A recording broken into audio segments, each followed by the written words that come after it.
दोस्तों, आज के इस भागती दुनिया में हर कोई अपनी पहचान बनाने की कोशिश कर रहा है। हर कोई सोचता है कि हमारी वैल्यू बढ़े और कुछ लोग इसमें बहुत आगे निकल जाते हैं, तो कुछ लोग बहुत ही पीछे रह जाते हैं। तो कुछ लोगों को अपनी पहचान बनाने के लिए, अपनी वैल्यू बढ़ाने के लिए बहुत ही ज्यादा संघर्ष करना पड़ता है। दोस्तों, गौतम बुद्ध ने जो पहचान बनाने के बारे में बात की थी, उन्होंने बताया था कि अपनी पहचान को कैसे बढ़ाया जाए, अपनी वैल्यू को कैसे बढ़ाया जाए।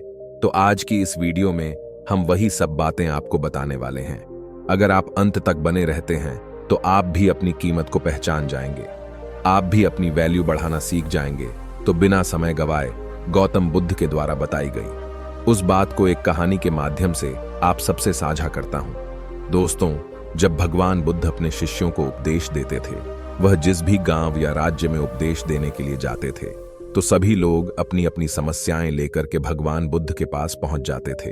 और कई लोग तो उनका इंतजार कई महीनों से करते थे कि भगवान बुद्ध आए और वह अपनी समस्या उन्हें बताएं, ताकि वह उनकी समस्याओं का निराकरण कर सके। ऐसे ही एक गांव में भगवान बुद्ध उपदेश दे रहे थे, तो उस गांव का एक आदमी गौतम बुद्ध के पास आता है और पूछता है कि बुद्ध, जीवन का मूल्य क्या है? हम अपनी पहचान को कैसे बढ़ाएं? हम जिस गांव में रह रहे हैं, हमारी कोई अलग से पहचान ही नहीं है। कोई मुझे जानता ही नहीं है और ना ही कोई मुझे समझने की कोशिश करता है। सभी लोग मेरे नाम का मजाक बनाते रहते हैं। बुद्ध, कृपया करके मेरी इन सभी समस्याओं का निराकरण करें। मेरे मन में जो सवाल उत्पन्न हो रहे हैं, उन सवालों का जवाब देने की कृपा करें। तब भगवान बुद्ध उस व्यक्ति को एक पत्थर देते हैं और उससे कहते हैं कि तुम बाजार में जाओ और इस पत्थर की कीमत पता करके आओ। तुम्हें एक बात ध्यान में रखनी है कि जब तुम बाजार में जाओगे तो तुम्हें इस पत्थर को बेचना नहीं है। बस तुम बाजार में जाओ और इस पत्थर की कीमत पता करके आओ। वह आदमी उस पत्थर को लेकर के बाजार में जाता है। बाजार में आकर के सबसे पहले वह व्यक्ति एक संतरे वाले की दुकान के पास जाता है और वह उस संतरे वाले से पूछता है कि भाई, क्या तुम मुझे बता सकते हो कि इस पत्थर की कीमत क्या है? संतरे वाला जब इस चमकीले पत्थर को देखता है तो कहता है कि तुम इस पत्थर को मुझे दे दो और इसके बदले में तुम 12 संतरे मेरे से ले जाओ। तब वह आदमी उस संतरे वाले से कहता है कि भाई, मुझे इस पत्थर को बेचना नहीं है, बस इसकी कीमत मुझे पता करनी थी, क्योंकि यह पत्थर मुझे भगवान गौतम बुद्ध ने स्वयं दिया है और वही मुझसे बोले हैं कि बाजार में जाओ और अलग अलग जगह पर इसकी कीमत पता करके आओ। वह आदमी आगे बढ़ जाता है और वह कुछ ही दूर चला था कि उसे एक सब्जी वाले की दुकान दिखाई पड़ती है। वह सब्जी वाले के पास जाता है और उससे कहता है कि भाई, क्या आप मुझे यह बता सकते हैं कि इस पत्थर की कीमत क्या है?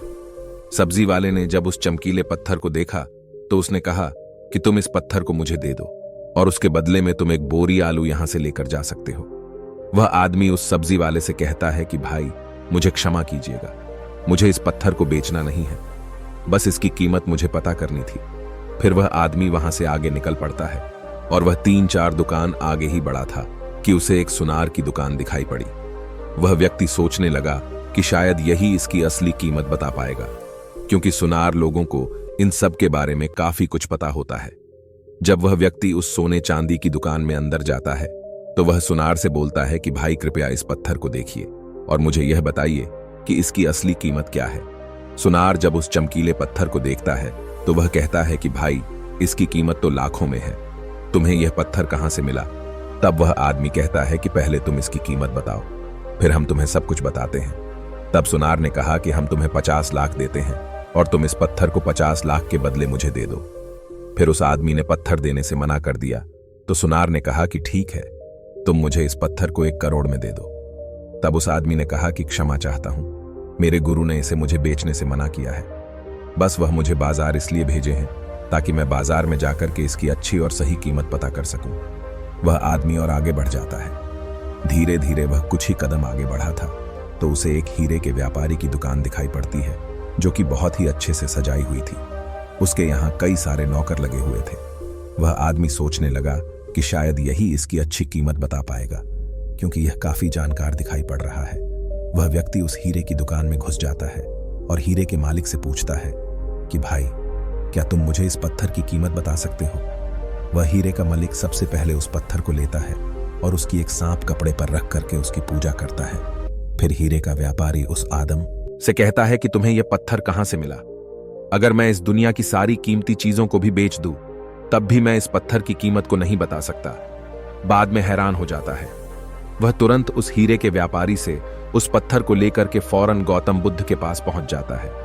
वह हैरान परेशान होकर के भगवान बुद्ध के पास पहुंच जाता है और बुद्ध से कहता है कि बुद्ध, यह पत्थर तो बहुत ही कीमती है। जब मैं इसे एक संतरे बेचने वाले को दिखाया तो संतरे वाले ने मुझे इस पत्थर के बदले 12 संतरे देने को तैयार हो गया, लेकिन आपने शर्त रखी थी कि इस पत्थर को किसी को देना नहीं है।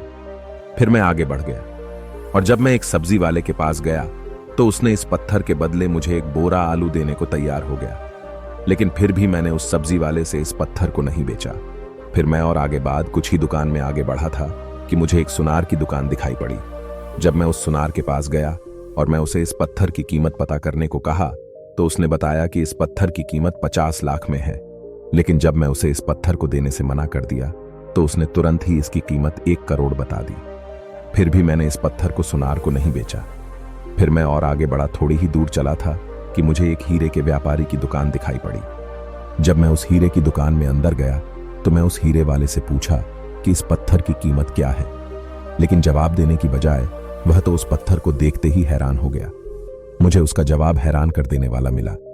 हीरे के व्यापारी ने कहा कि इस पत्थर की कीमत तो सारी दुनिया की कीमती चीजों को भी बेच करके भी नहीं चुकाई जा सकती। इसे कोई नहीं खरीद सकता।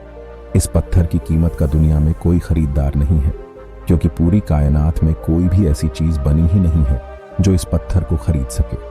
उस हीरे वाले व्यापारी ने इस पत्थर की कीमत तो बहुत ज्यादा बताई।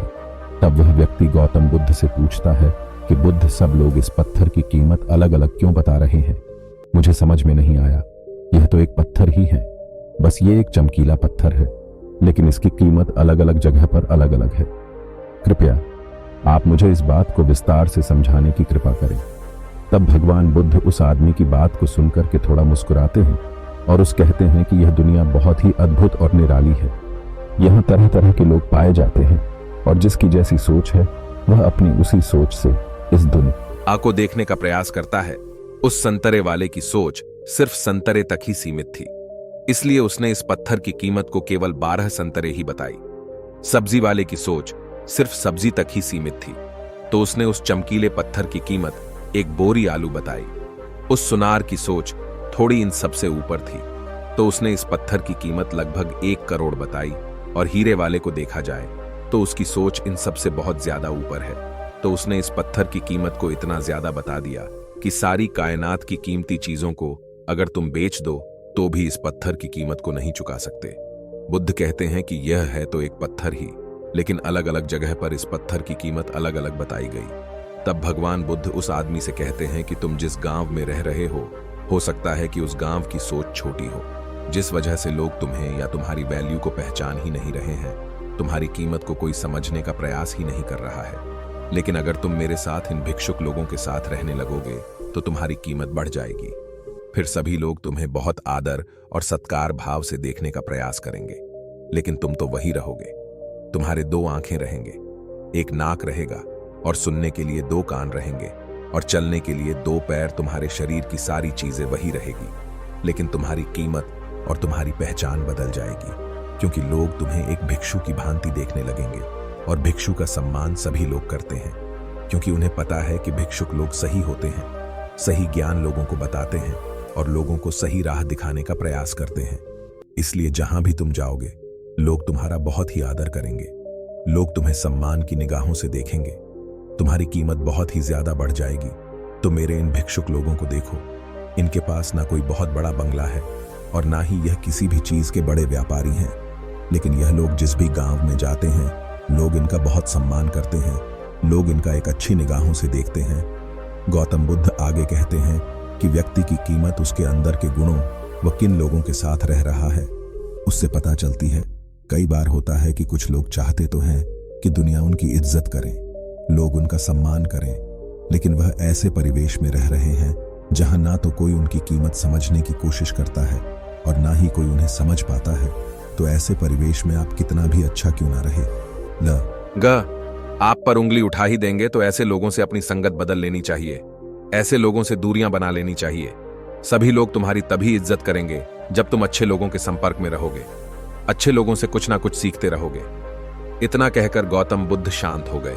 और वह व्यक्ति भी गौतम बुद्ध की सारी बातों को समझ चुका था। वह सोचने लगा कि गौतम बुद्ध का एक दिन उपदेश सुनने से और यहां एक ही दिन आने से मुझे इतना कुछ ज्ञान प्राप्त हुआ। अगर मैं प्रतिदिन गौतम बुद्ध के सत्संग में आता रहूं तो मुझे बहुत कुछ सीखने को मिल जाएगा। यही सोच करके वह भगवान बुद्ध का उपदेश सुनने के लिए प्रतिदिन आता रहा और अब तो उसके गांव के लोग भी उसकी बहुत इज्जत करते थे, क्योंकि उन्हें पता चल गया था कि यह व्यक्ति प्रतिदिन गौतम बुद्ध के पास जाता है और उनके उपदेशों को सुनता है और वह उन उपदेशों को अपने जीवन में उसका अनुसरण भी करता है।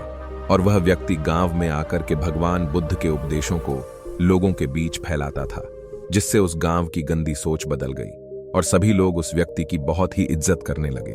और धीरे धीरे सभी लोग गौतम बुद्ध का उपदेश सुनने के लिए उस गांव से गौतम बुद्ध के पास आने लगे और देखते ही देखे उस गांव की जितनी भी बुरी सोच थी वह सब बदल गई। उस गांव में हर कोई एक अच्छा सोचता, लोगों का अच्छा व्यवहार हो गया था।